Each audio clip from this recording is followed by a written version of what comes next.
ഈസിയായി ഒരു ചിക്കൻ 65 ഉണ്ടാക്കാം. നന്നായി കഴുകി വൃത്തിയാക്കി വെച്ച ചിക്കനിലോട്ട് ഒരു മുട്ട പൊട്ടിച്ച് ഒഴിച്ച് കൊടുക്കാം. കുറച്ച് വിനീഗർ കൂടി ചേർക്കാം.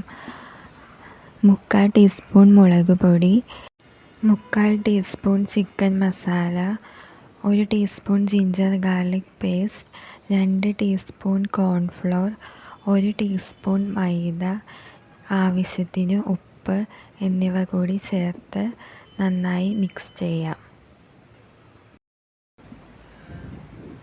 1 മണിക്കൂർ മാരിനേറ്റ് ചെയ്ത് വയ്ക്കാം.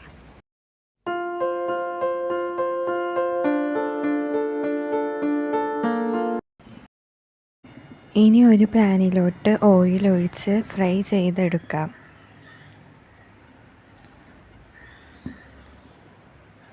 ചിക്കൻ നന്നായി ഫ്രൈ ആയി വരുമ്പോൾ വേപ്പില കൂടി ചേർത്ത് വറുത്ത് കോരിയെടുക്കാം. Chicken 65 ready. Like, share and subscribe.